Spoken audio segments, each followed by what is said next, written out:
बिस्मिल्लाहिर्रहमानिर्रहीम। Welcome to the lecture number 4 of CAF for business law dynamics batch March 2026। ठीक है जी। गुज़श्ता class में हमने अपनी डिस्कशन को काफ़ी हद तक एंड कर दिया था और तकरीबन 80% ऑफ द कोर्स जो है ना वो हम अपना कवर कर चुके हैं। कोर्स मतलब चैप्टर नंबर 2 का जो कोर्स है वो कवर कर चुके हैं 80% के करीब। और आज की क्लास में इंशाल्लाह प्रोबेबली हम लोग अपने इस चैप्टर नंबर 2 को इख्तिताम पजीर कर देंगे। But before we proceed ahead, हाफिज़ साहब तिलावत कर दें ताकि फिर हम क्लास स्टार्ट कर दें।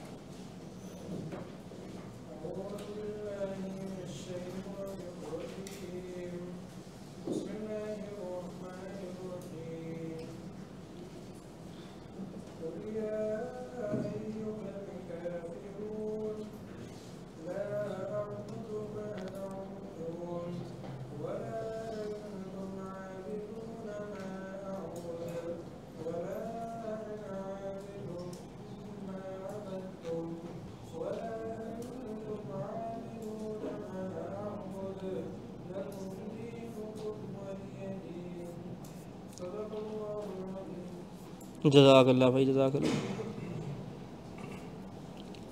ओके, कल हमने एक चीज़ पढ़ी थी, रिवोकेशन ऑफ एन ऑफ़र या प्रपोजल, याद है किसी को? और उसमें 5-6 पॉइंट याद हैं।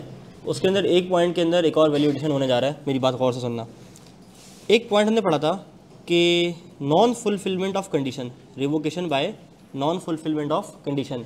हमने ये पढ़ा था कि यार अगर कोई कंडीशन फुलफ़िल करने को बोला गया है और वो कंडीशन फुलफ़िल नहीं हो रही तो ऑफ़र क्या हो जाएगी? रिवोक हो जाएगी। ठीक है, अच्छा किताब में भी ये लिखा हुआ है, लेकिन आगे जाके किताब के अंदर एक एग्जांपल लिखी हुई है और उस एग्जांपल का एक सॉल्यूशन एक तरह से लिखा हुआ है और उसी तरह को आईकैप ने अपनी लास्ट टाइम में टेस्ट भी किया है। बताता हूँ क्या। देखो, जनरल रूल क्या है कि अगर मैंने कहा कि यार आपने ये कंडीशन फुलफ़िल करनी है, अगर आप ऑफ़र एक्सेप्ट करना चाहते हो तो आप ये वाली कंडीशन फुलफ़िल कर देना। जैसे अगर तुम मेरी ये वाली घड़ी ख़रीदना चाहते हो तो ठीक है, एक काम करो, मेरे जो है मुझे एक काम करो, अगर तुम मेरी घड़ी ख़रीदना चाहते हो तो मुझे कॉल करके अपनी एक्सेप्टेंस दे देना, या चलो ईमेल करके अपनी एक्सेप्टेंस दे देना। ठीक है, मुझे ईमेल कर देना रात 10 बजे तक। मैंने अपनी ईमेल उसको दे दी। अब रात 10 बज गया, उसकी ईमेल नहीं आई, लेकिन फौरी 10 बजे ही उसने मुझे कॉल कर दी और कहा कि ठीक है हुदैत भाई, मैं आप ही घड़ी खरीदने के लिए तैयार हूँ, और उसने अपनी एक्सेप्टेंस क्या दे दी? कॉल पे दे दी। अब जनरल रूल क्या था कि अगर कंडीशन फुलफ़िल नहीं हुई तो क्या हो जाएगी? ऑफ़र रिवोक हो जाएगी, क्योंकि कंडीशन फुलफ़िल नहीं की। लेकिन आईकैप का एक नुक्ता है यहाँ पे ना, वो एग्जाम्पल में लिखता है, वो कहता है कि अगर तो तुमने कोई कंडीशन लगाई थी वो फुलफ़िल नहीं हुई, लेकिन उसने अपनी एक्सेप्टेंस किसी और मूड में दे दी, तो तुमने क्या करना है? तुमने उसको इंसिस्ट करना है। क्या करना है? इंसिस्ट करना है कि भाईजान मैंने तो आपसे ईमेल पे मांगी थी, तो आप एक काम करो, मुझे ईमेल पे ही इसका जवाब दो। अगर ईमेल पे एक्सेप्टेंस आ गई तो क्या होगा? बोलो भाई, कॉन्ट्रैक्ट फॉर्म हो जाएगा, प्रॉमिस हो जाएगा, ऐसा ही है। लेकिन अगर रीजनेबल टाइम के अंदर उसने ईमेल पे एक्सेप्टेंस नहीं दी तो फिर क्या हो जाएगी? Offer revoke. तो ऑफर को ऐसे ही एग्जाम में जाके रिवोक नहीं करना। ठीक है, ऐसे ही रिवोक नहीं करना। आईकैप ने अपनी स्टडी टेक्स्ट की एग्जाम्पल नंबर 34 में इसका जिक्र किया और फिर मार्च 2025 के अटेम्प्ट में इसके ऊपर एक सवाल भी पूछ लिया। अब स्टूडेंट्स को जनरल रूल क्या याद था? जो किताब में रूल लिखा हुआ है वही लिखा हुआ है। मैं तुम लोग को एक काम करता हूँ, किताब से जो है वो एक चीज़ पढ़ा भी देता हूँ। ये एक्सेप्टेंस की कम्युनिकेशन के लिए, ये एक्सेप्टेंस की कम्युनिकेशन के लिए। ठीक है, कि अगर कोई कंडीशन दी हुई है तो आपने क्या करना है? उसको फुलफ़िल करना है। डन है। अच्छा, अगर ये किताब खुल लेना आज तारीख में तो इंशाल्लाह हम इसको पढ़ लेंगे।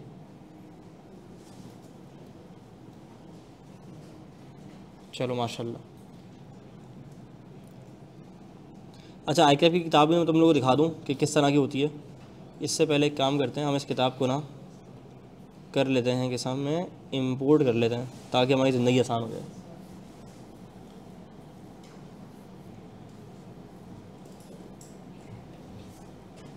क्या बात है। न्यू डॉक्यूमेंट कैफ 4,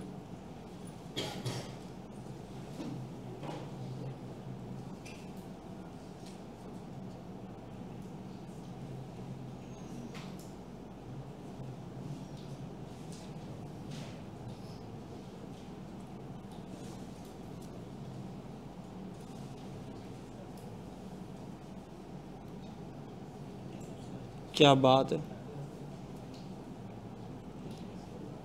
अच्छा, ये तुम्हारी जो है आईकैप की है, बोलो भाई, किताब। अच्छा, अब इस किताब के अंदर कहाँ चली गई भाई? अब इस किताब के अंदर हम आ जाते हैं चैप्टर नंबर 2 पे।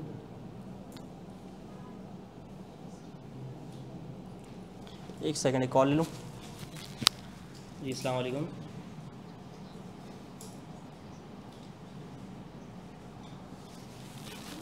तो फ़ौरन ज़रूरी है?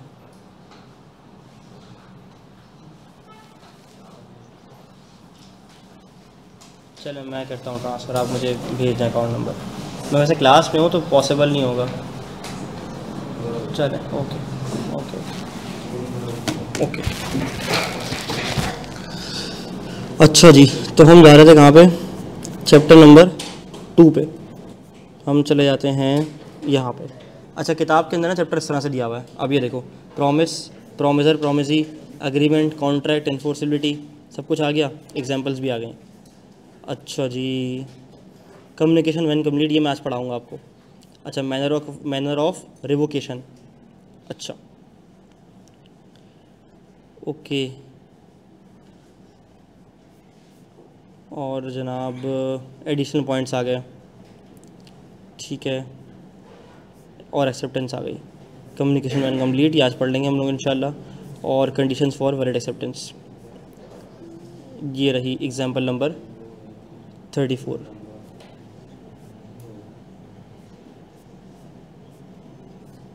मुझे मिल नहीं रहा है वो, चलो जैसे ही मिलता है तो मैं दिखाता हूँ। बहरहाल आ जाओ अपने एजेंडे पे वापसी। आज की क्लास में हम पढ़ने जा रहे हैं क्या जनाब? Communication when complete. तो मेरी बात समझ आ गई? पॉइंट समझाना चाह रहा था, क्लियर है कि अगर एक्सेप्टेंस प्रेस्क्राइब मेजर में नहीं आई तो मैं क्या करूँगा? बोलो भाई, इंसिस्ट करूँगा, बस डन है, यही समझाना था। आ जाओ आ जाओ आ जाओ। अच्छा जी, एक्सेप्टेंस के बारे में हमने क्या पढ़ा था? बोलो भाई, when the person to whom the offer is made signifies his assent to it, यानी अपनी रजामंदी शामिल कर दे, रजामंदी शो कर दे। The proposal is said to be accepted, done, ज़बरदस्त। फिर हमने एक्सेप्टेंस के बारे में ये 6 बातें पढ़ी थी, सबको याद है? कोई मसला तो नहीं, कोई परेशानी तो नहीं? क्लियर है? आगे बढ़ जाऊँ विदाउट वेस्टिंग टाइम? चलो ज़बरदस्त, बढ़ जाते हैं आगे। अच्छा जी, अब हम आ रहे हैं आज कम्युनिकेशन ऑफ एक्सेप्टेंस पे। कहता है कि एक्सेप्टेंस की कम्युनिकेशन कब मुकम्मल होगी, एक्सेप्टेंस की कम्युनिकेशन कब पूरी होगी। सबसे पहले वो कहता है acceptance is communicated through words, actions और मेथड्स। एक्सेप्टेंस हम वर्ड से भी दे सकते हैं, एक्शन से भी दे सकते हैं और मेथड से भी दे सकते हैं। जैसे अगर मैंने कहा कि क्या तुम मेरी घड़ी खरीदना पसंद करोगे, माइस ने बोला हाँ मैं आपकी घड़ी खरीदना पसंद करूँगा, ये क्या है? Through words. अच्छा, मैं गाड़ी के अंदर बैठा हूँ और जो है वो शीशा साफ़ करने वाली आती हैं और मुझे बोलती है साफ़ करवा लो, मैं बोलता हूँ हाँ ठीक है, ये क्या है? थ्रू एक्शंस, ठीक है। और थ्रू मेथड भी हो सकती है, और थ्रू मेथड भी हो सकती है। जैसे कि मैंने कहा कि अगर तुम मुझसे ये वाली घड़ी ख़रीदना चाहते हो तो 10% पैसे आज रात तक मुझे दे देना, ठीक है।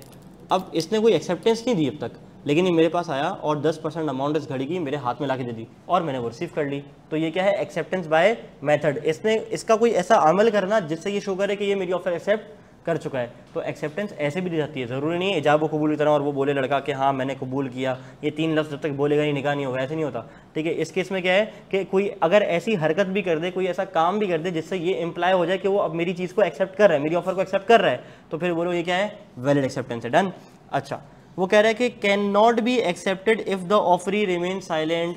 मैंने कहा था ना, जैसे हम कहते हैं कि खामोशी नीम रजामंदी होती है, वो देखो जवाब नहीं आया इसका मतलब हाँ मान गया, ठीक है। ये वाली चीज़ यहाँ पे नहीं होती। अगर ऑफरी साइलेंट है, ऑफरी ने अपनी एक्सेप्टेंस नहीं दी लेकिन हाँ कुछ कहा भी नहीं, जैसे मैं यूँ कहूँ कि यार क्या तुम मेरी घड़ी जिसकी वर्थ मार्केट में होगी 35,000 होगी, क्या तुम 5,000 में लेने की तैयार हो? ये मुस्कुरा रहा है। तो अगर ऑफर यूँ बैठ के मुस्कुरा रहा है या साइलेंट है तो क्या इसका मतलब ये है कि इसने एक्सेप्ट कर ली और कल को ये मेरे पास आके बोले कि हाँ देखो तुमने ऑफर की थी, अब लाओ मैं एक्सेप्ट करने के लिए आ गया हूँ? क्या ये ऐसा कह सकता है? नहीं कह सकता, डन। अच्छा, अगली चीज़ वो कह रहा है कि it can not be accepted through negative confirmation. It can not be accepted through negative confirmation. अब ये नेगेटिव कन्फर्मेशन क्या होती है? वैसे तो ये जो लफ्ज़ है ना नेगेटिव कन्फर्मेशन का, ये आपको अच्छी तरह से समझ आएगा जाके ऑडिट के अंदर, क्योंकि ऑडिट के अंदर हम क्या करते हैं? कन्फर्मेशन सेंड करते हैं ना कि भाई किसका कितना बैलेंस है, कितना रिसीवेबल, कितना पेबल, बैरल। लेकिन नेगेटिव कन्फर्मेशन इटसेल्फ क्या होती है और नेगेटिव कन्फर्मेशन से एक्सेप्टेंस कैसे ली जाती है? देखो, नेगेटिव कन्फर्मेशन का मतलब क्या होता है मैं समझाता हूँ। नेगेटिव कन्फर्मेशन का मतलब ये होता है कि मैंने एक बंदे को लेटर भेजा, ठीक है, मैंने एक बंदे को लेटर भेजा, और कहा क्या तुम मुझसे मेरी घड़ी ये 40,000 रुपये में लेने के लिए तैयार हो? अगर हाँ, अगर तुम्हारी तरफ से हाँ है तो कुछ ना कहना। अगर तुम्हारी तरफ से हाँ है तो कुछ ना कहना। अगर तुम्हारी तरफ से ना है तो जवाब दे देना। जवाब दे देना। डन। अगर तुम्हारी तरफ से हाँ है तो कुछ ना कहना, अगर तुम्हारी तरफ से ना है तो जवाब दे देना। ये होती है नेगेटिव कन्फर्मेशन। अच्छा, अब इसका सबसे बड़ा नुकसान क्या है भाई? मैंने ऑफर लेटर लिख के भेजा माइस को, माइस क्या तुम मुझसे मेरी घड़ी 2,000 रुपये में लेने तैयार हो? अगर तुम्हारा जवाब है हाँ तो कुछ ना कहना, अगर तुम्हारा जवाब है ना तो जवाब दे देना। अब हो सकता है कि माइस तक ये लेटर पहुंचा ही नहीं हो, वो डिस्ट्रॉय हो गया हो, उसको आग लग गई हो, या ऑफिस में इसके किसी और ने रिसीव किया और फाड़ के फेंक दिया हो, या इसने ओवरलुक कर दिया हो कि चलो बाद में देखता हूँ। अब रीजनेबल टाइम के अंदर माइस का जवाब नहीं आया, लेकिन यहाँ मैं क्या हो रहा हूँ, खुश हो रहा हूँ, ओए होए मेरी ऑफर एक्सेप्ट हो गई, अरे भाई लुडिया पामा मेरी ऑफर एक्सेप्ट हो गई, तो मैं तो ऐसा खुश हो रहा हूँ ना, लेकिन दर हकीकत मेरी ऑफर एक्सेप्ट नहीं हुई थी। तो इसलिए वो कहता है कि आपने जो रजामंदी लेनी है वो एक्सप्लिसिटली लेनी है, इम्प्लाइडली लेनी है, थ्रू वर्ड्स लेनी है, थ्रू एक्शन लेनी है, थ्रू कंडक्ट लेनी है, लेकिन खामोशी नीम रजामंदी नहीं होती, और एक्सेप्टेंस आप नेगेटिव कन्फर्मेशन के थ्रू भी नहीं ले सकते। क्या ये बात क्लियर आती है? किसी को नेगेटिव कन्फर्मेशन में कोई मसला, कोई परेशानी, कोई प्रॉब्लम? क्लियर। चलो भाई आगे बढ़ जाओ। कौन सा वाला पॉइंट? नहीं, अलग अलग है। हाँ, कह सकते हो कि नेगेटिव कन्फर्मेशन में भी बंदा साइलेंट ही रहता है सामने से, लेकिन ये सामने सामने से बात हो रही है और ये लेटर के थ्रू बात हो रही है। डन। चलो, कम्युनिकेशन ऑफ एक्सेप्टेंस कहता है the acceptance of a proposal is communicated when the person accepting it कुछ ऐसा कर दे जिससे ये लगे कि उसने हाँ इस प्रपोजल से एक्सेप्टेंस दे दी है। This can be done through words. माइस बोले हाँ मैं आपकी घड़ी करने के लिए तैयार हूँ, खरीदने के लिए तैयार हूँ। एक्शन, माइस ला के पैसे दे दे कि इससे शो हो गया भाई कि ये घड़ी खरीदने के लिए तैयार है। या कोई भी ऐसा मेथड, इसने मेरे अकाउंट में 10% सिक्योरिटी डिपॉजिट जमा करा के मुझे स्क्रीनशॉट भेज दिया। ये क्या है? ऐसा मेथड ऑफ एक्सेप्टेंस। अच्छा, नोट क्या कह रहा है भाई? A proposal is not considered accepted if the offeree remain silent. अगर वो खामोश रहा तो ऑफर एक्सेप्ट करने के बराबर नहीं होगी।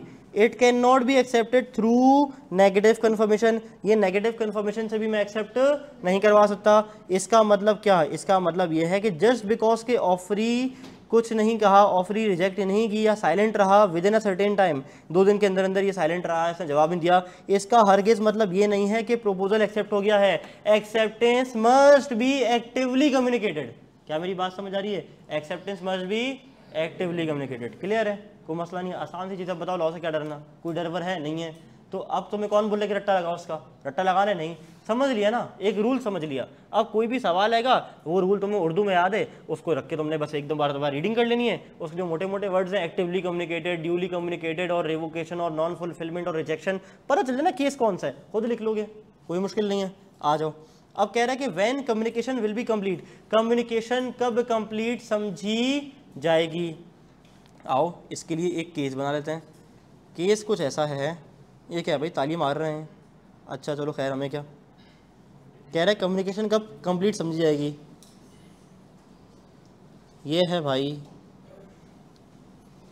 मिस्टर ए, ठीक है, मान लो ये मिस्टर ए है, और ये है कोई बंदा एक और जिसका नाम है मिस्टर बी, ठीक है।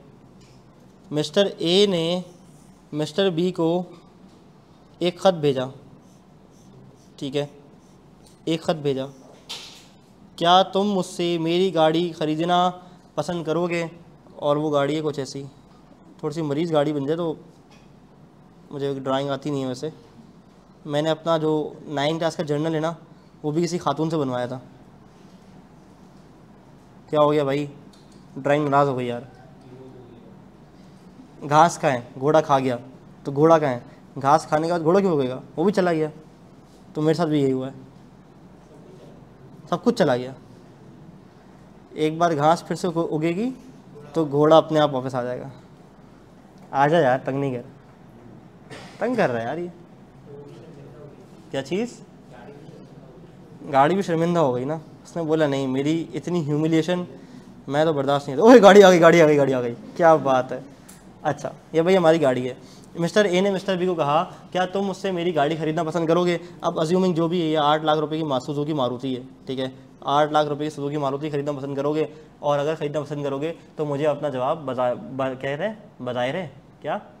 बज़ाहिर ख़त भेज देना, ठीक है।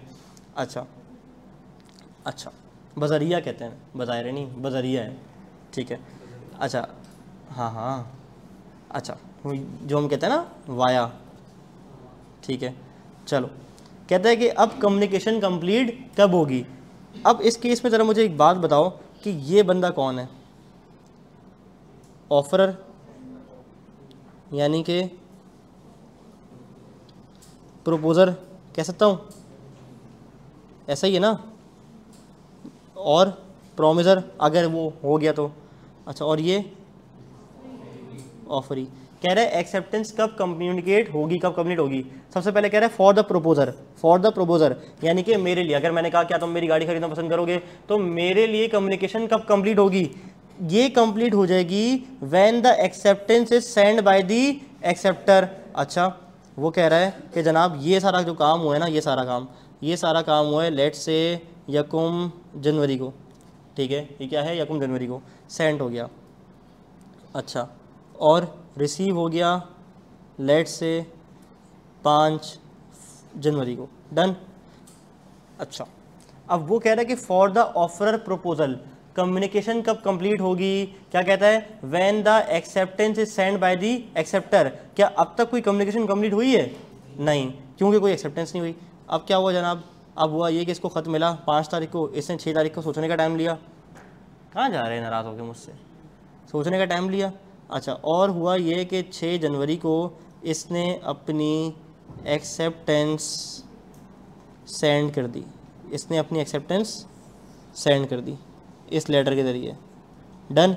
अब मुझे बताओ कम्युनिकेशन कब कंप्लीट हुई, बताओ कम्युनिकेशन कब कंप्लीट हुई। For the proposer for the person making the offer, उसके लिए कम्युनिकेशन कब मुकम्मल हुई, जब एक्सेप्टेंस एक्सेप्टर ने भेज दी, डन, सेंड कर दी। क्या बोल रहा है, when completed when it is send by the acceptor.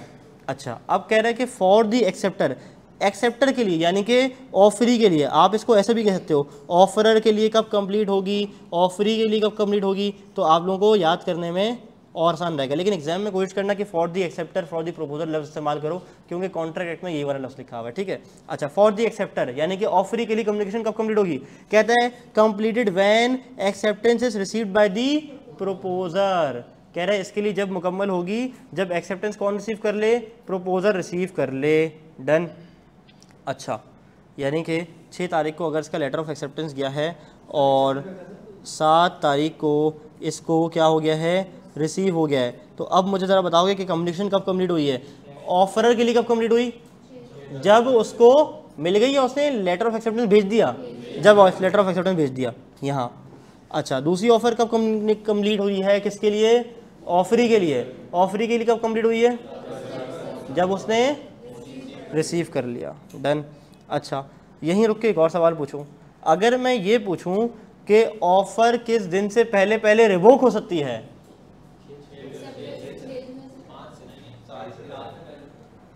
5, 6, 7 बताओ कितने को लोग होता है कि 5 वाले कौन कौन है, हाथ खड़े करो ना, जावेद गरम दूसरी हाथ खड़े करो।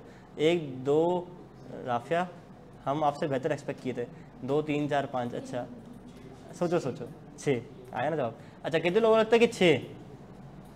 अच्छा, 7 वाले कौन है फिर, एक ही है। अच्छा, देखो रिवोकेशन ऑफ एन ऑफर में मैंने क्या पढ़ाया था कि जब तक तीर कमान से निकलेगा नहीं उसके गेम हाथ में। एक दफ़ा तीर कमान से निकल गया, यानी कि ये तीर ऐसे नहीं मारते, मुझे पता है, मैं ऐसे ही एक्शन मार रहा हूँ कि एक दफ़ा एक्सेप्टर ने अपनी एक्सेप्टेंस डाक में जमा करा दी, उससे पहले पहले मैं ऑफर रिवोक कर सकता हूँ, डन। तो 3 चीज़ें हो गई। मुझे बताओ communication when complete for the person making the offer, offeror के लिए कम्युनिकेशन कब कंप्लीट होती है, जब उसने लेटर ऑफ एक्सेप्टेंस सेंड कर दिया। अच्छा, और अगली चीज़ ऑफरी के लिए कम्युनिकेशन कब कंप्लीट होती है, जब उसने क्या कर दिया, बोलो भाई, अगले बंदे ने रिसीव कर लिया, ठीक है। और रिसीव करने से मुराद ये सिर्फ रिसीविंग नहीं है, यानी कि उसकी आंखों ने एक्सेप्टेंस को देख लिया, उसके कानों ने उसकी एक्सेप्टेंस को सुन लिया, डन। अच्छा पढ़ लो, शाबाश, रीडिंग करो।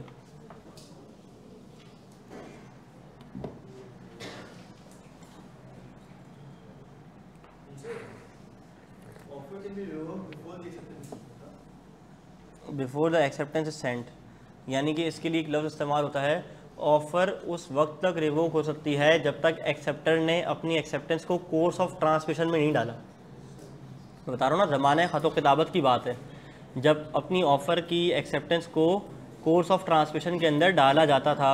अब क्या होता है, अब तो एक ईमेल हो जाती है, अब तो एक एंटर का बटन दबता है और इधर से उधर मैसेज चला जाता है। स्नैपचैट पे एक्सेप्टेंस भेज दी, इंस्टाग्राम पे भेज दी, व्हाट्सएप पे भेज दी।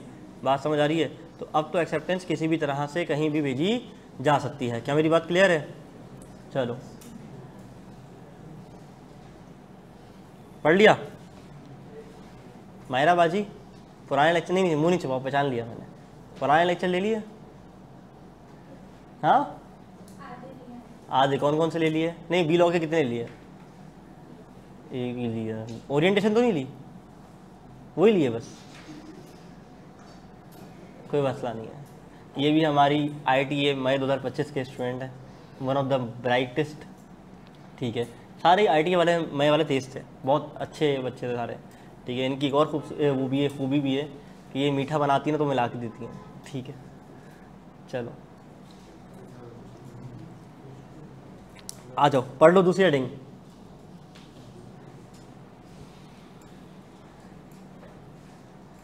For the acceptor, the person accepting the offer. Read कर लो, शाबाश। एंड माहिद और माविया भी हमारे चैम्पियन उस्ताद हैं अकाउंटिंग के। क्यों भाई? तो चिंता वाला सवाल बनाया ना, आज तक चल रहा है क्लास में, 2 बैचेस और गुजर गए। हाँ अब तक चल रहा है। चिंता नहीं, कहानी नहीं बताई पीछे किसी को। वो जियान भाई कहाँ है? कल आएगा, उसके साथ तो मज़ा आता है यार।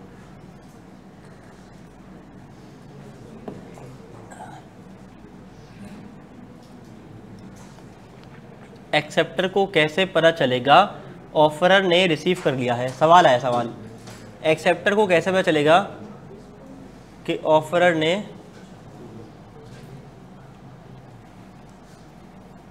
कौन बातें कर रहा है? बच गए हो जिसने बातें करी है, खत्म। मुझे पता ही चला, वरना ख़त्म था।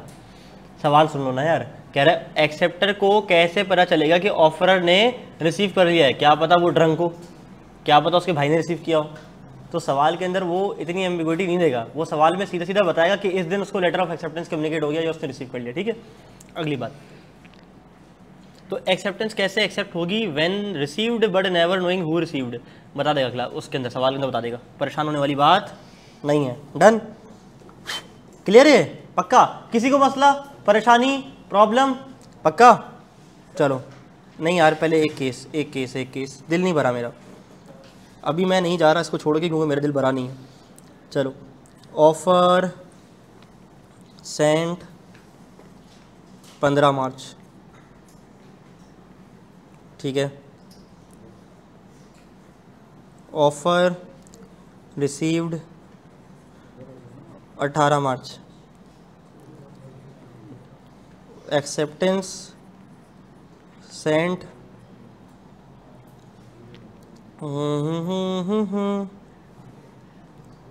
21 मार्च। Acceptance received 25 March. अब बताओ communication when complete? For the offeror 21 मार्च। क्यों? जब उसने एक्सेप्टेंस भेज दी। अच्छा, communication when complete for the offeree यानी कि acceptor when it is received by the offeror. Done. अच्छा मुझे बताओ रिवोकेशन कब तक हो सकती है? ऑन और बिफोर 21 मार्च, यानी कि एक्सेप्टेंस सेंड करने से पहले किसी भी वक्त। डन। चलो पढ़ लिया था इसको? क्लियर है? आ जाओ। एक्सेप्टेंस बाय परफॉर्मिंग क्या कंडीशंस और रिसीविंग कंसिडरेशन। कह रहा है एक्सेप्टेंस कभी कभार ज़रूरी नहीं कि आप मुंह से बोलो, आप इशारे करो, आप कोई ऐसा अमल कर दो जिससे ये वाज़ेह हो जाए कि आपने ऑफर को एक्सेप्ट कर लिया है। जैसे कि acceptance by performing required action. अगर तुम मेरी ऑफर को एक्सेप्ट करते हो तो बस अगले 10 दिन के अंदर अंदर मुझे 50% पेमेंट कर देना। अब उसने एक्सेप्ट नहीं किया कि हाँ यार मैं तुम्हारी गाड़ी ले रहा हूँ, उसके लिए 50% पेमेंट कर रहा हूँ, ये लो। ये कहना भी ज़रूरी नहीं है, सिर्फ अगर 10 दिन के अंदर अंदर 50% पेमेंट दे दी, ये क्या है? Acceptance by performing required action, except by receiving consideration for a promise. अगर मैंने कहा कि भाई अगर तुम मेरी गाड़ी खरीदना चाहते हो तो 50% पैसे मुझे ला के दे देना, उसका ला के देना और मेरा उस चीज़ को एक्सेप्ट कर लेना क्या है? बोलो भाई, एक्सेप्टेंस है। डन है। अच्छा, अगली बात, एक और केस इसी से बनता है। मैंने जो है वो लेट से तू है कि नहीं गाना है, इसकी ट्यून है, किसका है? किसका बजा बेटा? किसने बजाया? किसकी ट्यून थी? बता दो। नहीं, कुछ नहीं करूँगा। तुम्हारी थी? किसकी थी? सच बता दो, कुछ नहीं करूँगा, वरना वो पकड़ा गया तो गया। मेरा काम है ये करके देख। तेरी है ना? सच बता, नंबर बता आपका, बताओ। 0305 266 2607।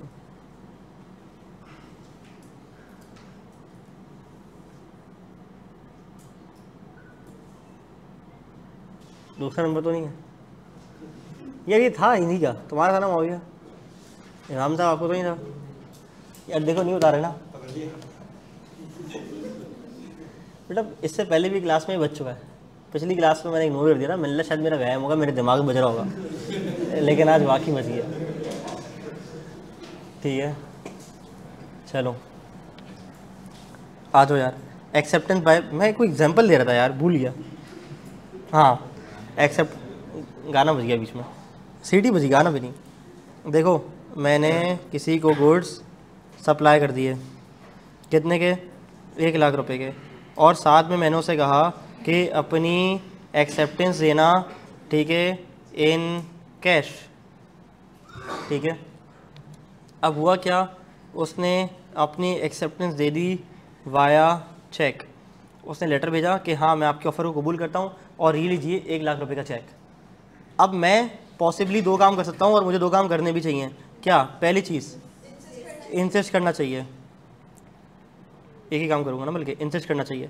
अगर मैंने इंसिस्ट कर लिया, इसका मतलब क्या है? कि मुझे सिर्फ कैश चाहिए। लेकिन अगर मैंने इंसिस्ट नहीं किया रीजनेबल टाइम के अंदर, इसका मतलब क्या है? कि मुझे उसकी ऑफ़र, उसकी एक्सेप्टेंस जो है वो कबूल हो गई। अगली चीज़, उसने दिया था क्या? चेक। अगर मैंने इस चेक को इन कैश करवा लिया और उसके पास मैसेज चला गया, जनाब आपके अकाउंट से इतने रुपए कट गए हैं, और अगर मैंने उसके चेक को इन कैश करवा लिया, इसका मतलब क्या है? कि मुझे उसकी वो 1 लाख रुपए का चेक देना कबूल है। अगर वो मेरे लिए काबिल कबूल नहीं होता तो मैं क्या करता? वापस भेजता, इंसिस्ट करता। लेकिन अगर मैंने उसका चेक इनकैश करवा लिया तो मेरा ये अमल क्या शो कर रहा है? अब देखो, बाय डिफॉल्ट रूल पे नहीं जाना, उसके अमल को भी तो देखना कि उसने अपनी अमल से कहीं एक्सेप्टेंस तो शो नहीं कर ली, कहीं रजामंदी तो शो नहीं कर ली। डन, क्लियर है? किसी का कोई सवाल? पॉइंट नंबर 2 चाबी के समझा दो।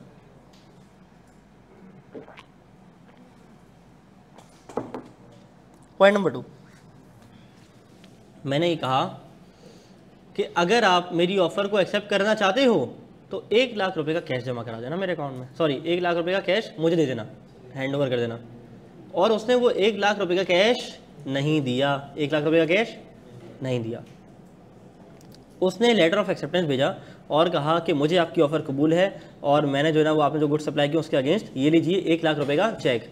अब उसका जो चेक देना है, तो अगर मैं तो उसको क्या करूँगा? इंसिस्ट करूँगा कि नहीं भाई मुझे वही चाहिए, आप उसी में दो। अगर मैंने इंसिस्ट किया और उसने कैश दे दिया तो ठीक है। अगर मैंने इंसिस्ट नहीं किया, इसका मतलब मुझे उसकी ऑफ़र कबूल है। ऐसा ही है ना, मुझे उसकी एक्सेप्टेंस कबूल है बेसिकली। और जो उसका चेक दिया हुआ था मुझे, अगर मैंने उसको इनकैश करा लिया तो ये इनकैश करवाना क्या शो करता है? कि मैंने उसको कबूल कर लिया। अस्सलाम वालेकुम। हेलो, आया, ओके, चलो।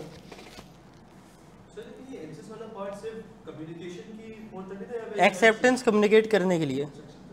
अच्छा, अब एक काम करो, शाबाश, एक काम देके जा रहा हूँ, जल्दी जल्दी, छेती छेती से। ये जो है ना सवाल, आप लोग ने करने हैं सवाल नंबर 1 और सवाल नंबर 2। सवाल नंबर 1 पढ़ो, इसको लिखना शुरू करो, जिससे ये हो जाए वो सवाल नंबर 2 पे आ नहीं हुआ। कर रहे हो? कितना टाइम चाहिए?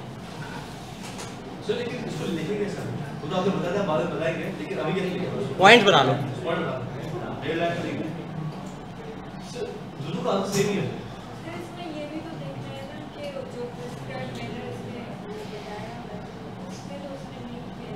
फिर अगली बात क्या थी?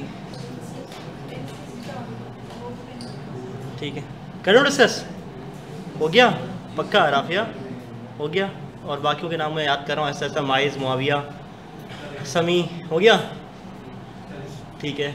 और यार बड़े मुश्किल हैं, तुम लोग के नाम याद करना। मायरा की तो पहली क्लास है, इसको इस्तिस्ना हासिल है।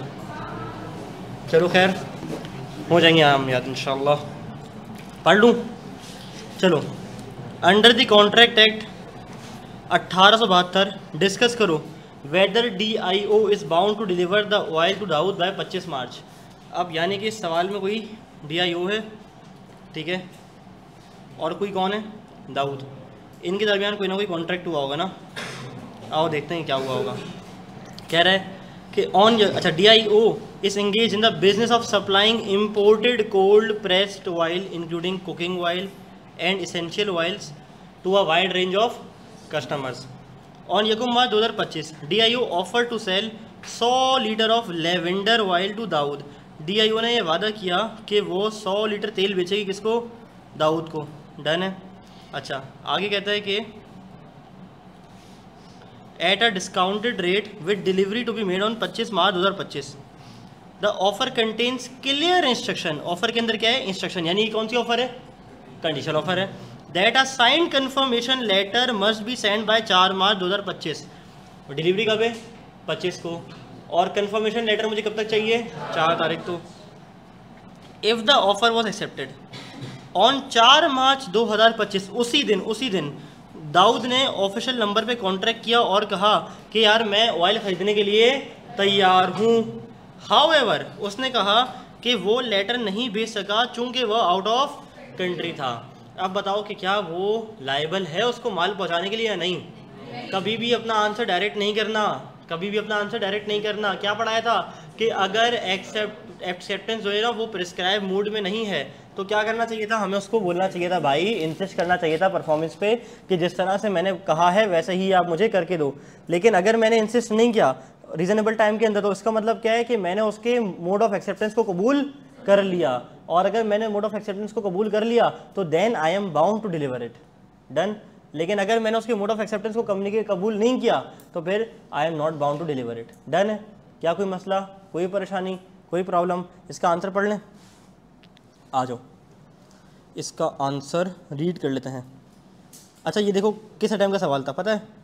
मार्च 2025, यानी कि 2 अटैम्प्ट पहले का सवाल है। जब इतना आसान सवाल ICAP में आ रहा है, इतनी इजी चीज़ें वो पूछ रहा है और बिल्कुल स्ट्रेट फॉरवर्ड चीज़ें ही सिनेरियो बना के पूछ लेता है। अब इस सवाल को कहने को क्या हम क्या कहेंगे कि सिनेरियो बेस्ड सवाल है, लेकिन है कितना आसान। डन। चलो, DIO offer contained specific instruction regarding the mode of acceptance. However, Dawood ने कन्वे नहीं की acceptance in prescribe manner. After receiving verbal acceptance of Dawood, DIO के पास रीजनेबल टाइम के अंदर क्या करना चाहिए? उसको इंसिस्ट करना चाहिए कि ऑफर में जब भी एक्सेप्ट करूंगा जब आप मुझे एक साइन कन्फर्मेशन लेटर भेजोगे। Done. Where DIO send out intimation to Daud insisting to accept the offer in a prescribed manner, then DIO would not be bound to deliver the order to Daud by 25 March.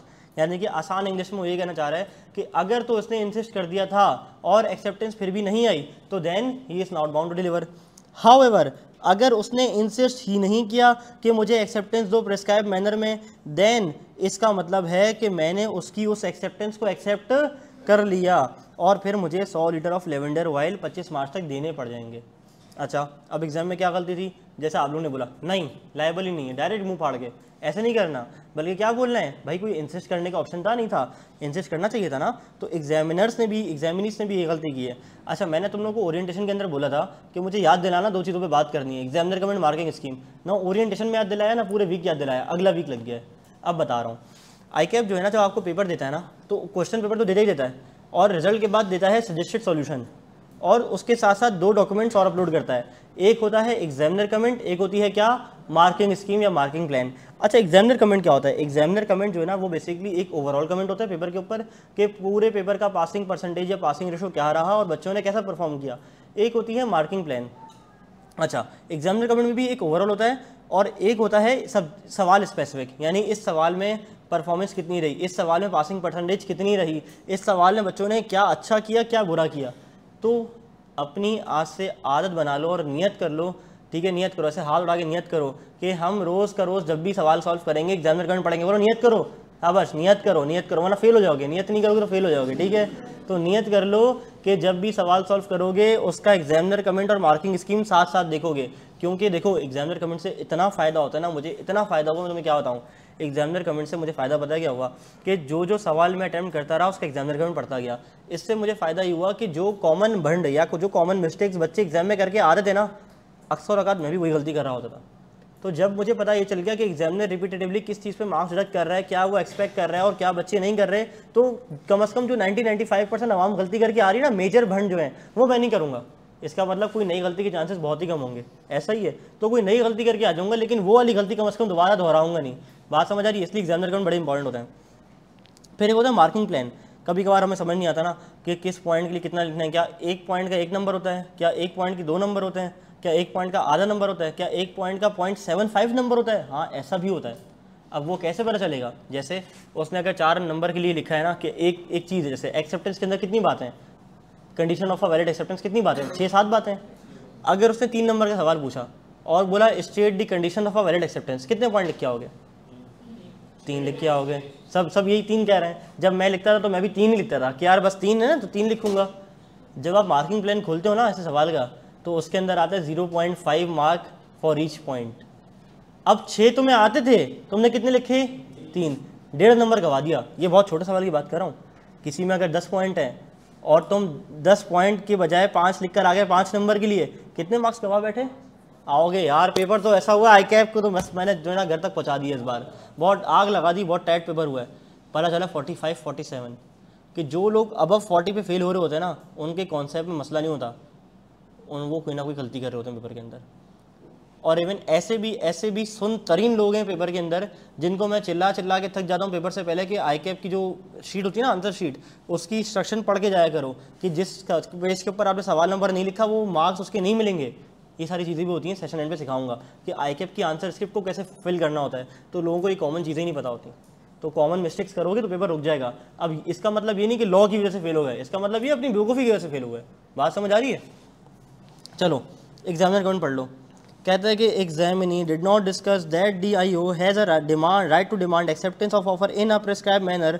Alternatively if DIO does not insist on this it will be bound to deliver litre of oil. Marking scheme देखो। कहता है कि अगर insist कर लिया, insist करने वाली बात के कितने नंबर थे? 2 नंबर। और इंसिस्ट ना किया तो फिर क्या होगा? डिलीवर करना पड़ेगा। इसका था कितना नंबर? 1 नंबर। इस तरह से 3 नंबर का सवाल था। क्या मेरी बात समझ आ रही है? चलो सवाल नंबर 2 पे आ जाए। पढ़ लिया था या नहीं पढ़ा था? नहीं पढ़ा था? चलो कोई बात नहीं, बाद में पढ़ लेंगे। अब तो लेक्चर पे आ जाते हैं। हाँ जी, इतना ही बड़ा लिखना होगा। अब लिखते कैसे हैं ये मैं इंशाल्लाह आपको लेक्चर नंबर 10 में सिखाऊंगा। बारिश कैसे हो सकती है? बारिश हो रही है? वाकई बारिश हो रही है? अरे अभी मैं 2 मिनट पहले ऊपर आया हूँ, धूप से आया हूँ।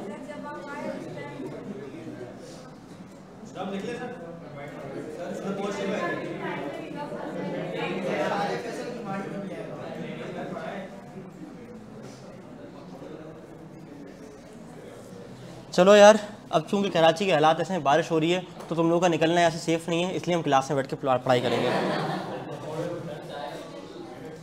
यार देखो, जिसको जाना है ना, 1 मिनट का टाइम दे रहा हूँ। 3:22 हो रहा है, 3:23 हो रहा है, निकल जाओ क्लास से। जिसको जाना है 3:23 से पढ़ाना शुरू कर दूँगा। एक्सेप्टेंस देनी है तो 1 मिनट के अंदर अंदर क्लास से निकल जाओ।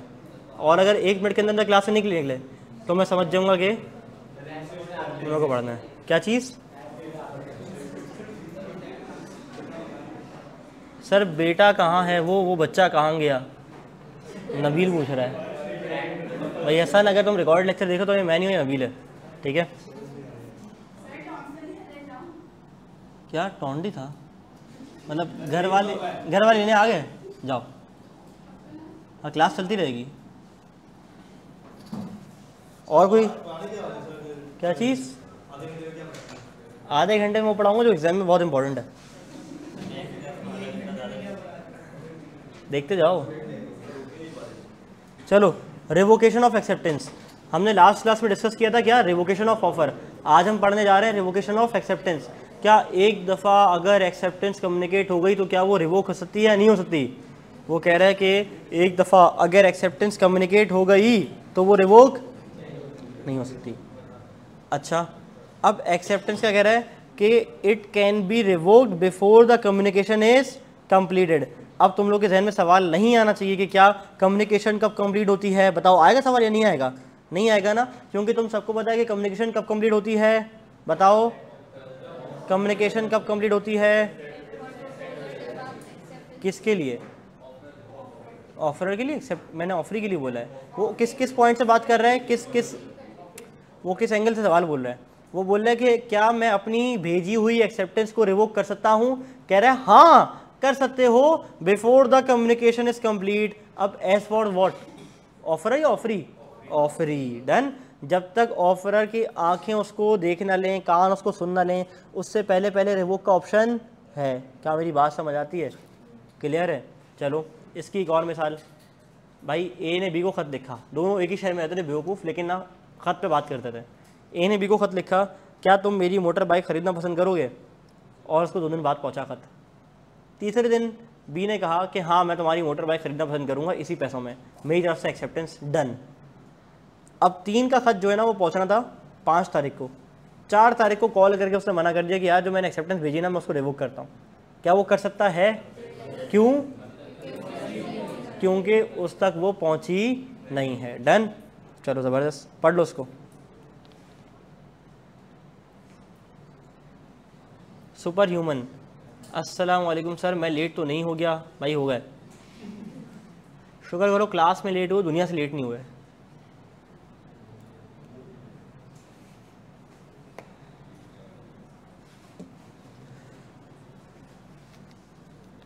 मुआविया की होशियारी, खा कसम, अल्लाह की कसम तो खानी नहीं चाहिए। नहीं यार, किसने होशियारी की? कौन था वो? बता दो, कुछ नहीं बोलूँगा। तुम लोग नहीं थे, तुम हंस रहे हो, मुस्कुरा रहे हो। नहीं, पीछे वाला। हाँ क्या कह रहे हो? नॉस्टैल्जिया याद आ गया। –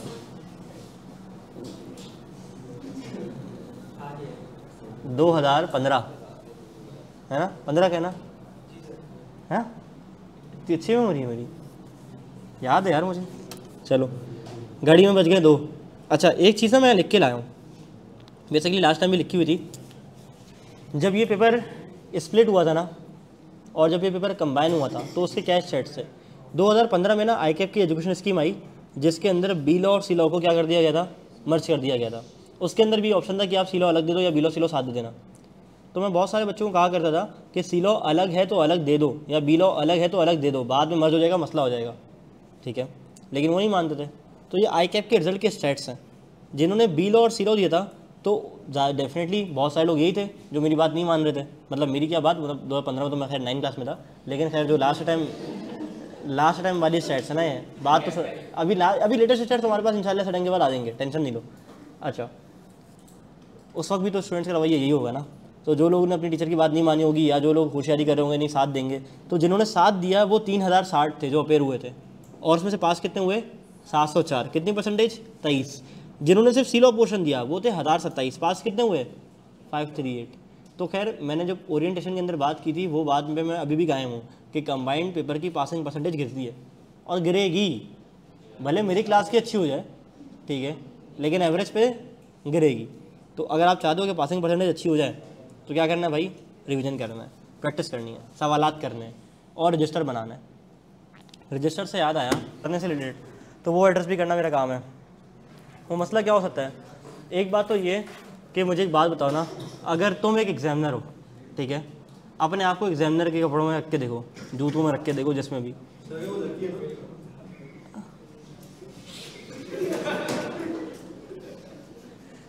तो उसकी चूड़ियाँ पहन के देखो, ठीक है। साड़ी पहन लो, तुम्हें साड़ी अच्छी लगती है, सही है। माइस, अब माइस की हम बनाएंगे AI जनरेटेड साड़ी पहनी हुई इमेज। बहुत बोल रहे ना, देख मैं करने पे आऊँ ना तो फिर उस दूल्हा, तुम्हारे इतने बुरे शौक है ना, तुम्हारी चॉइस पे ना, मतलब खैर बहरहाल यार, अब आ जाओ, मस्ती नहीं करो। लूज टॉक नहीं करनी भाई, टाइट टॉक करनी है। लॉ क्या कहता है इस बारे में? लॉ ये कहता है कि agreement in restraint of where in marriage is void, यानी कि तुम किसी से कोई ऐसा अग्रीमेंट नहीं कर सकते कि तुम किसी को शादी करने से रोको। तो agreement in restraint of marriage is void, ये आएगा चैप्टर नंबर 4 में, ठीक है। लॉ शादी के बारे में ही कहता है। लेकिन एक और बात लॉ कहता है कि किसी माइनर को शादी से रोकना सवाब का काम है, यानी कि आप किसी माइनर को शादी से रोको तो अच्छी बात है। खैर ये तो हो गई इल्मी बात। अच्छा, तरबियती बात चली थी, तरबियती बात ही चली थी। मैं यूँ कह रहा था कि तुम अपने आप को एग्जामिनर की जगह रख के देखो, ठीक है, और तुम्हारे पास तो कोई 1000 कॉपीज़ 1500 कॉपीज़ चेक करने के लिए, और तुम्हें एक लिमिटेड टाइम दिया जाए, और तुम्हें लिमिटेड टाइम तो छोड़ो, टाइम चलो तुम्हारे पास है, एम्पल ऑफ टाइम है, लेकिन तुम्हें एक कॉपी के लिमिटेड पैसे मिले। अब लेट से अगर मैं कॉपी चेक कर रहा हूँ और मुझे उस कॉपी को चेक करने के 50 रुपये मिलना है, ठीक है, और अगर वो अच्छी राइटिंग है, उसमें प्रॉपर हेडिंग डली हुई है, उसके अंदर कॉन्ट्रैक्ट के लीगल वर्ड्स का इस्तेमाल किया गया है, और उसकी हेडिंग भी प्रॉपर है, स्पेसिंग भी प्रॉपर है, राइटिंग भी अच्छी है, तो मेरा टाइम उस पर कम लगेगा या ज़्यादा? कम लगेगा, कम लगेगा ना। और मैं देखते जाऊँगा कि हाँ सारी बातें मुकम्मल हुई हुई हैं, और चेक करके आगे बढ़ जाऊँगा 50 रुपये साइड में 5, 6, 8 मिनट में, ऐसा ही है। लेकिन इसके बरक्स अगर मेरे पास एक ऐसी कॉपी आए जिसमें ऐसी खतरनाक किस्म की राइटिंग हो, जो तुम लोगों की मैंने सैम्पल बेसिस पे देखी है, लिख के काटी हुई चीज़ें, टेढ़ी मेढ़ी राइटिंग है, और पता नहीं खुद को समझ आ जाती होगी, तो बहुत बड़ी बात है। तो एग्जामिनर को समझने में जिस चीज़ को मुश्किल हो रही है, तो उसमें उसका टाइम ज़्यादा लगेगा कम? कम। और एन मुमकिन नहीं है कि वो तुम्हारे मार्क्स उस पर डिडक्ट करे, या उसको समझ नहीं है तो वो काट के आगे बढ़ जाए। कौन रिचेक करने वाला है? एन मुमकिन है ना, सीधी बात है ना, कोई रिचेक थोड़ी ना होंगी, कोई चैलेंजेबल थोड़ी है। अगर तुम्हारे मार्क्स 47, 48 से ऊपर रुकते हैं ना, 46, 47 पर रुकते हैं, तो ICAP में स्क्रूटनी का ऑप्शन है, और स्क्रूटनी में सिर्फ आपके मार्क्स रीटोटल किए जाते हैं कि क्या टोटलिंग में कोई गलती नहीं हुई, बस ये होता है। रीचेकिंग का ऑप्शन नहीं है। तो कोशिश करो कि अपनी राइटिंग को ऐसा बना लो, लिख लिख के सुधार लो, प्रेजेंटेशन को बेहतर कर लो, कि कल को ICAP के सामने कॉपी जाए ना तो उसका टाइम ज़ाया नहीं हो। एग्जामिनर का टाइम ज़ाया करोगे तो एग्जामिनर तुम्हारा टाइम ज़ाया करेगा, और वो टाइम 6 महीने के बराबर होगा। 6 महीने अटैम्प्ट लेट, 6 महीने इंडक्शन लेट, 6 महीने इंडक्शन लेट तो 6 महीने क्वालिफिकेशन लेट, 6 महीने क्वालिफिकेशन लेट तो 6 महीने शादी लेट। डन।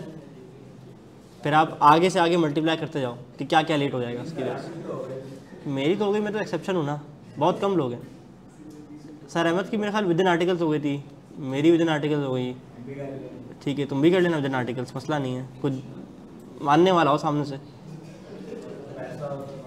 मेरे पास तो नहीं थे भाई पैसे, कसम से। खैर इस पैसों के ऊपर भी क्या ताजुद में, खैर पैसों के ऊपर मुझे एक चीज़ याद आई। कभी, अभी तो खैर क्लास में बहुत सारी हमने चीज़ें बात कर ली हैं, कभी इसके ऊपर बात करूँगा, शादी का और पैसों का क्या आपस में ताल्लुक़ है, और इसके सोसाइटी के क्या नॉर्म्स हैं, और सोसाइटी का क्या थॉट प्रोसेस है, ठीक है। कभी इस पर बात करूँगा, याद दिलाना, लेकिन बात करूँगा ऑफ द कैमरा। कुछ बातें ऑफ द कैमरा, कुछ बातें ऑन द कैमरा, ठीक है। खैर बहरहाल आगे बढ़ जाओ। IT वालों को तो बहुत बार बताई है मैंने सारी चीज़ें। चलो जी, अच्छा अब ये आ रही हैं कुछ एग्जांपल्स। तो तुम लोगों का होमवर्क आज का क्या है कि ये जो एग्जांपल आ रही है ना, एग्जांपल नंबर 14 से लेकर, देखो इसमें एक सवाल आ रहा है छोटा सा, क्या कि कंडीशन फॉर वैलिड एक्सेप्टेंस क्या है, लिस्ट करना है, याद करने वाला सवाल है। फिर आगे कुछ एग्जांपल्स आ रही हैं, हाँ जी, 14 से लेकर आ जाओ आप 24 तक, क्योंकि 10 सवाल नहीं है ना बेटा। ये इधर आओ, ये देखो एग्जाम्पल है, ये एग्जाम्पल है, एग्जाम्पल एग्जाम्पल एग्जाम्पल तो रीड करने वाली होती हैं, तो उन एग्जाम्पल को सवाल बना दिया, तो कोई बड़े सवाल नहीं है। और इसकी जो डिस्कशन है वो मैं पोर्टल पे अपलोड कर दूंगा वीडियो की फॉर्म में, डिस्कशन की फॉर्म में, कि अगर किसी को कोई मसला हो तो वहाँ से रेफ़र कर ले, ठीक है। अच्छा एक चीज़ तो ये हो गई। अगली चीज़ इसी के साथ नाजरीन खुशखबरी की बात ये है कि चैप्टर नंबर 2 ख़त्म हो गया है। हाँ जी भाई, ये तो शुरू से ही ख़त्म हो गया भाई, मेरे साथ पढ़ लो, उसलिए शुरू से ख़त्म हो गया। अगर आप कहीं आगे पीछे दाएं बाएं ऊपर नीचे हो जाते तो आपको पता चलता है कि चैप्टर कितना लंबा है। चलो अच्छा, मैं किताब तुम लोगों को दिखाया था ना अपनी, हाँ ये पूरी PDF आज दे रहा हूँ। अच्छा अब मेरी बात सुनो, सुनाऊं?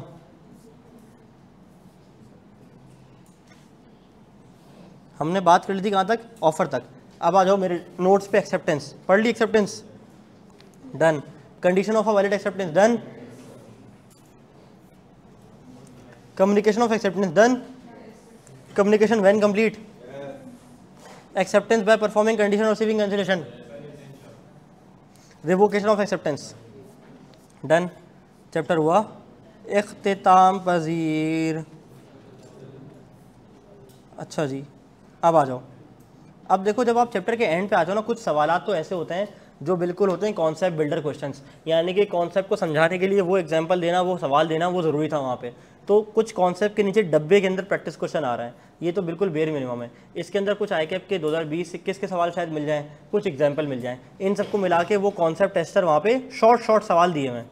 अच्छा, फिर कुछ आते हैं रिसेंट पास्ट पेपर और सिनेरियो बेस्ड क्वेश्चंस, वो चैप्टर के आखिर में गिवन है, वो चैप्टर के आखिर में गिवन है, जिसके अंदर पहला सवाल तो ये था जो हमने कर लिया।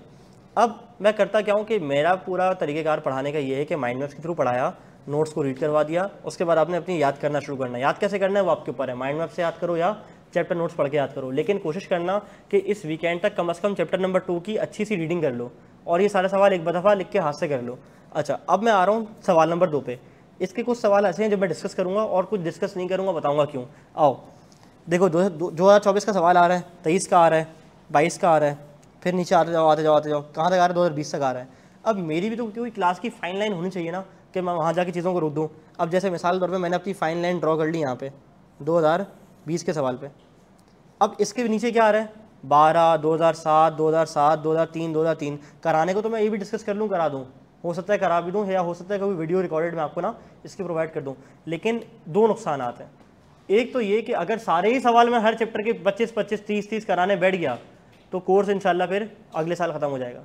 दूसरा बड़ा नुकसान ये है कि अगर हर चीज़ मैंने ये करा दी आपको तो फिर आप क्या करोगे? कुछ तो होना चाहिए ना, अनसीन कोई नया सवाल जो खुद से देखो।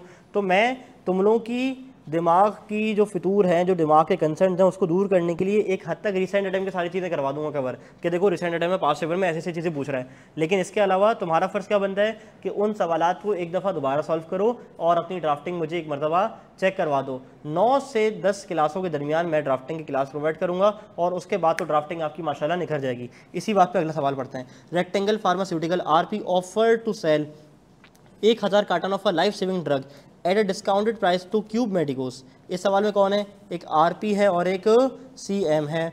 RP ने ड्रग्स बेचने का कॉन्ट्रैक्ट किया किसको? CM को। And requested a confirm purchase order by 7 मार्च। उसने कहा कि अगर एक्सेप्ट करते हो तो 7 मार्च तक यकीनी परचेज ऑर्डर क्या कर देना? भेज देना। उसको ऑफर की एक्सेप्टेंस का लेटर आया, रिस्पॉन्स लेटर मतलब एक्सेप्टेंस लेटर 5 मार्च को, लेकिन कंफर्म क्या किया उसने? सिर्फ 500 कार्टन। अब मुझे बताओ ओरिजिनल ऑफर कितने की थी? ठीक है, एक्सेप्टेंस कितने की आई है? 500 कार्टन की। तो 1000 के बस 500 की बात करना क्या है? Counter offer. ज़बरदस्त। एट द ऑफर प्राइस हुई थी। Mentioning that the purchase order would be dispatch within a week. अब उसने 500 कार्टन का क्या दे दिया? परचेज ऑर्डर दे दिया। The letter was accompanied with a cheque for advance payment under the provision of contract 1872। Evaluate the CM response to RP's offer. अब CM का response को इवेल्युएट करना है। अब जहां भी वो बोलते हैं ना इवेल्युएट, तो पूरे सवाल को पढ़ना है और उसमें से एक एक पॉइंट निकाल के जिक्र करना है कि इस पॉइंट में कौन सा वाला प्रोविजन लग रहा है। जैसे पहली बात क्या डिस्कस होगी कि 1000 की ऑफर की थी, 1000 के रिस्पॉन्स में 500 आना क्या है? Counter offer. और काउंटर ऑफर से ओरिजिनल ऑफर कैंसिल हो जाएगी। एक बात दो बात तो ये हो जाएंगी। अगली बात, RP को CM का रिस्पांस रिसीव हुआ है 5 मार्च को 500 कार्टन का। मेंशनिंग के purchase order within a week आ जाएगा। तो अगली बात, तो अगर तो मैंने उसके बाद का कोई जवाब नहीं दिया या उसको मैंने इंसिस्ट नहीं किया कि भाई नहीं 1000 को एक्सेप्ट करना था, तो इसका मतलब क्या है कि मुझे 500 डिलीवर करने पड़ेंगे। अगली बात, the letter was accompanied with a cheque for advance payment. मैंने मांगा क्या था? चेक मांगा था? नहीं मांगा था? नहीं, मैं तो कंफर्म परचेज ऑर्डर मांगा था, लेकिन उसने साथ में चेक भेज दिया। अब चेक वाली बात पे क्या लिखोगे बताओ? कि अगर तो चेक उसने इनकैश करवा लिया, इसका मतलब है कि उसने उसको एक्सेप्ट कर लिया। लेकिन अगर चेक इनकैश नहीं करवा और इंसिस्ट किया कि नहीं यार वो आप पूरा 1000 का परचेज ऑर्डर दो, 1000 की पेमेंट दो तो फिर एक्सेप्ट करूंगा, तो फिर ये वैलिड एक्सेप्टेंस नहीं होगी उसकी तरफ से। डन। आओ सवाल के जवाब पढ़ लें। आ जाओ। एवेल्यूशन ऑफ सीएम रिस्पॉन्स, पहली चीज़ क्या, काउंटर ऑफर। सीएम का रिस्पॉन्स 500 कार्टन के लिए इंस्टीड ऑफ द 1000, ये क्या है भाई, काउंटर ऑफर है, और काउंटर ऑफर से इफेक्टिवली रिजेक्ट हो जाती है original offer. Done. No acceptance of RP offer, कह रहे हैं उसने कोई एक्सेप्टेंस की नहीं, सीएम का response does not qualify as acceptance of RP offer. क्यों? क्योंकि एक्सेप्टेंस मस्ट बी अनक्वालिफाइड, पढ़ा था, एक्सेप्टेंस मस्ट बी अनक्वालिफाइड। और एक और लफ्ज़ क्या था, एब्सोल्यूट एंड अनकंडीशनल, ठीक है, वो लफ्ज़ तुम्हें लिखना था। अब जैसे लिखा हुआ है ना acceptance must match the term, तो तुम इसका क्या लिख सकते थे कि acceptance must be unqualified, acceptance must be unconditional. Done. Any deviation is a counter offer. कह रहे आरपी के पास क्या ऑप्शन है, आरपी के पास दो ऑप्शन है, या तो एक्सेप्ट कर ले या तो रिजेक्ट कर दो उसकी काउंटर ऑफर को। डन। अगर एक्सेप्ट कर लेगा तो क्या हो जाएगा, बोलो भाई, अग्री हो जाएगा। अगर रिजेक्ट करेगा तो क्या हो जाएगा, बोलो भाई, नो कॉन्ट्रैक्ट इज फॉर्म। अच्छा, अब कैच की बात भी करेंगे क्योंकि उसको चेक दिया हुआ है। क्या, अगर तो मैंने उसका चेक इन कैश कर लिया, इसका मतलब क्या है कि मैंने उसकी ऑफर को कबूल कर लिया। आओ देखते हैं एग्जामिनर कमेंट क्या कहते हैं। एग्जामिनर कहता है examinees overlook the following point regarding contract formation. कह रहे एग्जामिनीज ने ये वाली बातों का जिक्र नहीं किया। कौन सी बात, instead of simply accepting the RP offer, CM extended a counter offer. A contract would only be formed if RP accept this counter offer. उसने counter offer की ना, अब हमें क्या बताना था कमेंट के अंदर, हमें क्या बताना था सोल्यूशन के अंदर कि उसने काउंटर ऑफर की है, कॉन्ट्रैक्ट फॉर्म नहीं हुआ। कॉन्ट्रैक्ट फॉर्म कब होगा, जब उसकी काउंटर ऑफर को मैं एक्सेप्ट कर लूँगा। The concept of acceptance within prescribed mood, since acceptance is deviated from, might not be considered as a valid acceptance, ये वाली बात बतानी थी। डन। अच्छा, ये इसकी मार्किंग स्कीम है, ये मार्किंग स्कीम इसकी पढ़ लेना। अच्छा, ऑनलाइन वालों के लिए ना मीटिंग हो गई है एंड, मैं एक सेकंड ज़रा मीटिंग को रिकनेक्ट कर लूँ। किसी ने पीछे से ना क्लास खुल बंद कर दी कोई, जिसकी वजह से हुई है शरारत। एक सेकंड, कैफ 4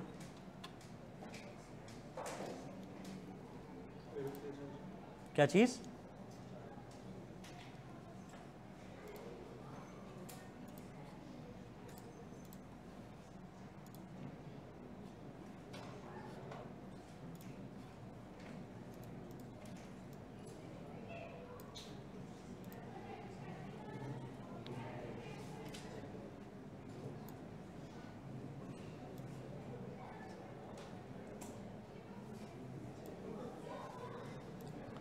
चलो जी, इस सवाल की पासिंग परसेंटेज देखो, सिर्फ और सिर्फ 24, यानी कि 100 में से 24 लोग इस सवाल में पास हुए, बाकियों ने पासिंग मार्क्स भी नहीं लिए। आ जाओ अगले सवाल पे।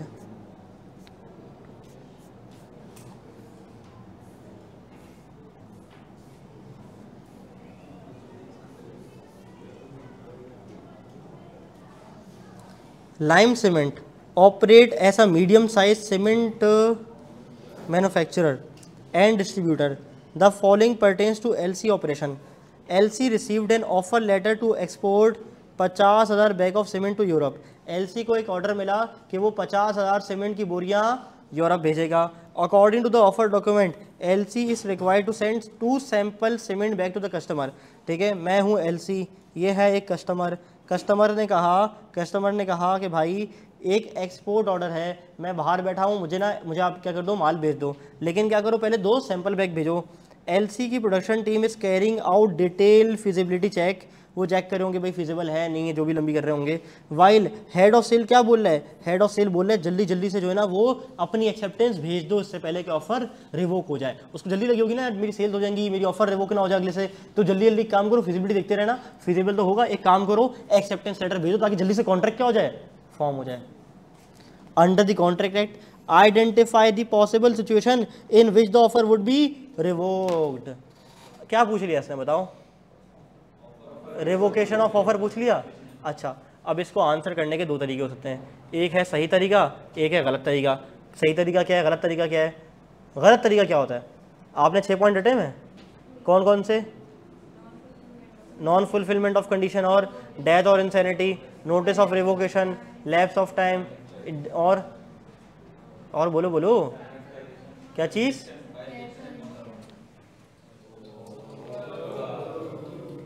टर्मिनेशन बाय काउंटर ऑफर, ये सारी चीज़ें पड़ी हुई हैं।